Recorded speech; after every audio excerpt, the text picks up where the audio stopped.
se debe ver en un curso de economía general? Esa es la primera pregunta. Miren, un curso de economía general tiene que ser un curso que enamore a los estudiantes, que los enamore y les haga ver que la economía no son cosas esotéricas ni cosas raras, sino que sirve la economía muchísimo para entender qué cosa es lo que pasa, ¿ok?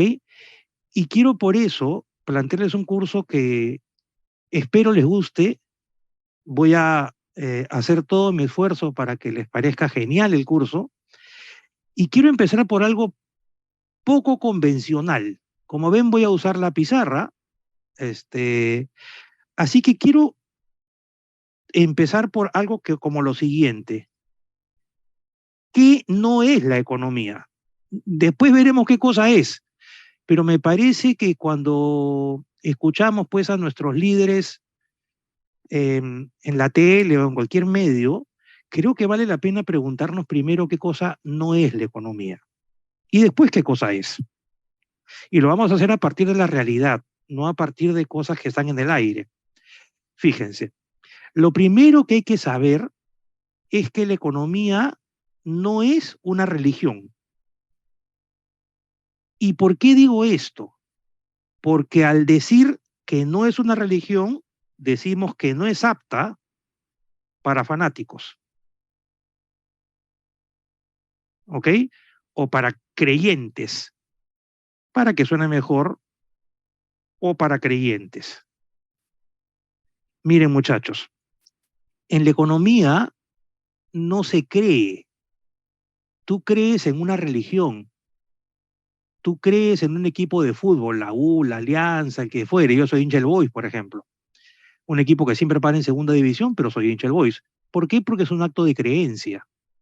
¿Se dan cuenta? Pero lo que yo no puedo confundir es ese fanatismo o esa creencia con la economía. Y por lo tanto, si queremos seguir con esta idea, hay que entender que tampoco es un dogma. O sea, un dogma es casi un acto de fe, es un acto de fe. La economía no es un acto de fe, nunca lo ha sido, ¿ok? Y aunque lo que viene va a sonar un poco duro de repente, la economía tampoco son buenas intenciones. Porque si se tratara de buenas intenciones, todos aquellos que tienen buena intención serían economistas. Entonces tampoco son buenas intenciones. Y voy a seguir agregando, tampoco son buenas intenciones. Entonces la pregunta es, si no es nada de esto,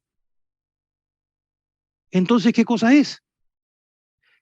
Y vamos a ver aquí al costadito, abajito, qué es como consecuencia, ¿no? Por oposición. Y lo primero que hay que decir antes de entrar en los detalles es que la economía es una ciencia social, ¿ok?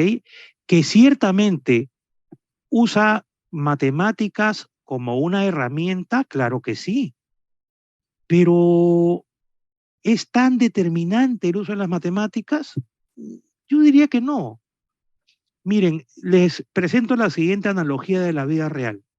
Imagínense que se malogra en casa una cañería, ¿ok? Entonces buscan a una persona experta, una gafitera, un gafitero por lo general que sabe de esas cosas, y esa persona llega a casa con una maletita con herramientas.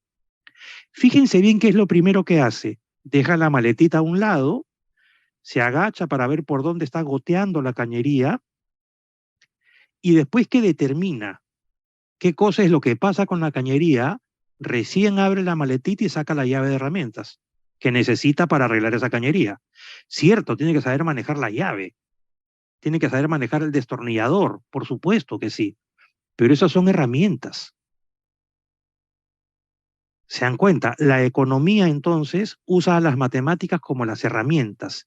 Las matemáticas son la cajita, el maletín del experto o de la experta con las herramientas para poder arreglar esa cañería. O sea, quiere decir que la economía no es una ciencia exacta. Eh, y lo otro que hay que tener claro, combinado con esto, antes de entrar a definiciones y cosas, es que nadie puede leer el futuro. Los economistas no predecimos, predicen, bueno, aquellos que se dedican a, no sé, a actividades como la brujería o ese tipo de actividades que, o los videntes, ¿no? Esos son los que predicen el futuro. Los economistas proyectamos el futuro.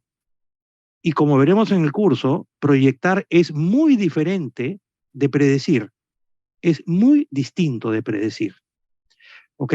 Entonces, es una ciencia social, todavía no hemos dicho nada, cuyo objetivo es, miren bien, ¿ah? Es elevar el bienestar de todos los habitantes de un país, de todos los habitantes de una economía. Vamos a poner acá una economía, ¿saben por qué? Porque resulta que cuando un economista dice tal economía, puede ser la economía de todo el Perú, puede ser la economía de Europa, puede ser la economía de Huancavelica, la economía de Ayacucho, la economía de Cusco, o puede ser la economía de las tres juntas, porque se me ocurrió juntarlas. Entonces, siempre que escuchen tal economía, digan, ¿a qué te refieres con economía? ¿Qué cosa es esa economía? Puede ser América del Sur, puede ser la Alianza del Pacífico, puede ser con lo que ustedes quieran, pero aunque por lo general, cuando decimos economía, nos referimos a un país, no siempre eso es cierto. Por ejemplo, vamos a ver la economía de la eurozona. Son 18 países. ¿Se dan cuenta? Entonces hay que tener cuidado con la palabra economía. Ahora, esta ciencia social que no hemos definido todavía, miren, tiene un método basado en datos, en evidencia empírica. Fíjense, vamos a poner bien esto de acá porque hay que fijar las ideas iniciales, tienen que estar muy claritas. ¿A qué me refiero con evidencia empírica?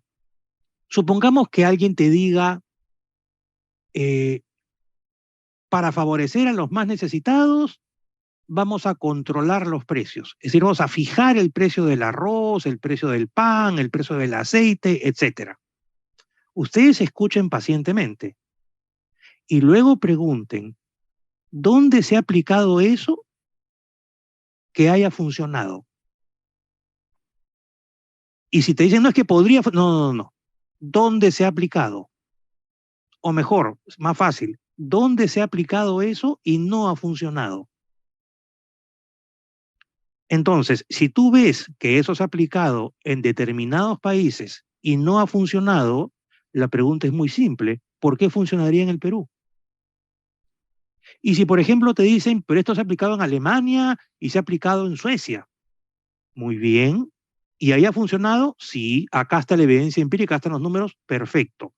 Pero pregunta siguiente, ¿Suecia y Alemania tienen la misma institucionalidad que tiene el Perú? ¿Tienen la misma informalidad que tiene el Perú?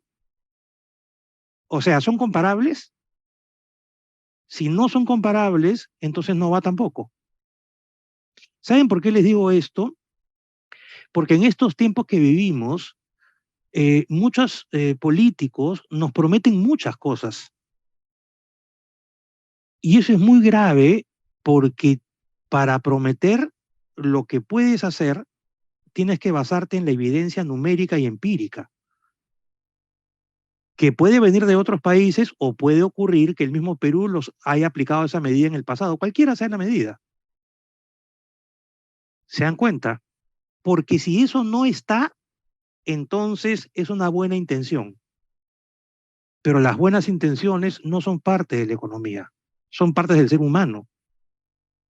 Yo tengo la mejor intención del mundo para compartir con ustedes estas mañanas, pero puedo hacerlo todo mal.